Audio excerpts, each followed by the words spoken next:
Okay, so these kind of get a pattern. We basically write the general form, and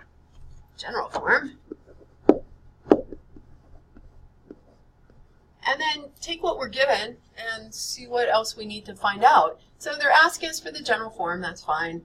So a to the 1 is going to be a sub 0 r to the n, and what I can substitute in is the -3 they give me for a to sub 1.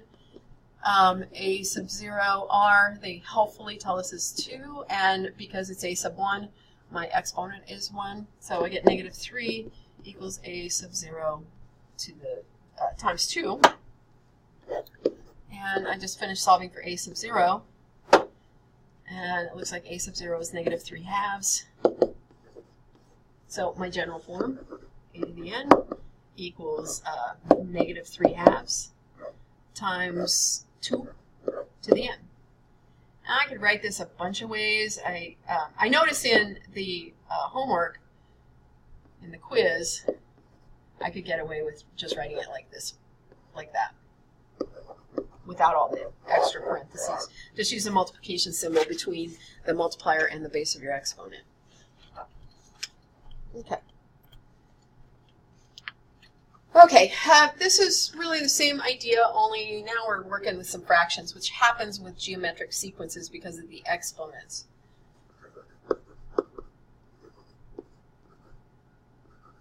Now we're going to just write the information they give us.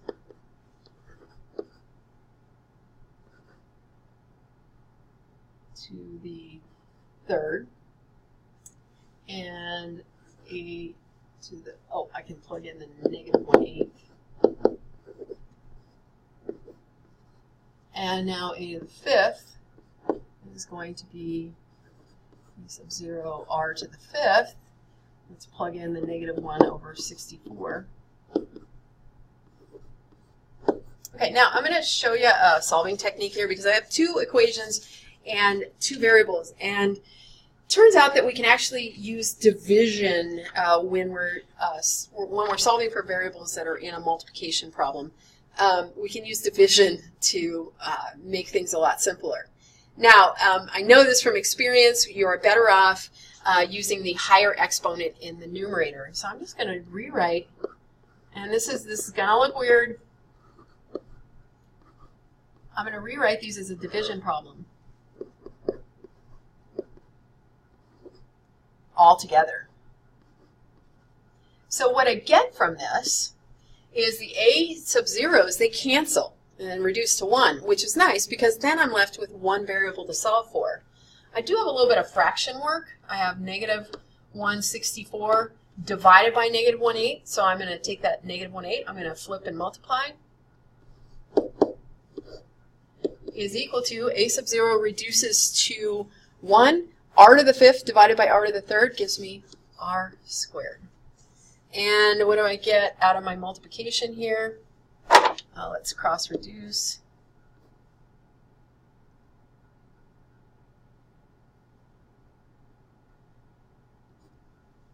So 8 goes into 64. So I get 1/8, and I actually have an error in my problem.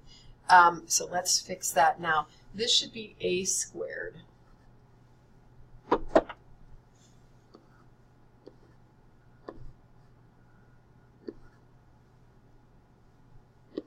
And the reason it has to be is you'll see why it has to work out. So 5 divided by 2 gives me 3. So let's make that correction. So what I get a negative times a negative, which is a positive. So I get a positive 1/8 is equal to r to the 3rd. Sorry about all the arrows. I'm running out of room here. So I can rewrite that 1/8 as 1/2 to the 3rd power equals r to the 3rd power. That means r is 1/2. So I can go back to my general form. A to the n is equal to, oh, I can't yet. I need to find a sub 0. Let's do that. I'm going to just use -1/8 equals a sub 0 to the 1/2 power. Yeah, so a sub 0 negative 1/8 a sub 0 1/2 squared. And when I square 1/2, I get negative 1/8 equals a sub 0 1/4. And I'm going to multiply both sides by 4/1.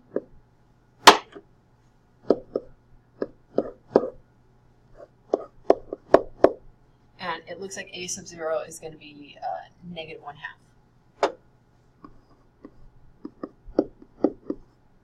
Which gives me a to the n equals negative 1/2 times r is a positive 1/2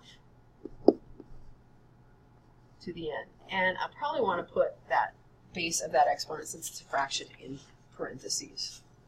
And we're done. Okay, I'm going to stop this video, go on to the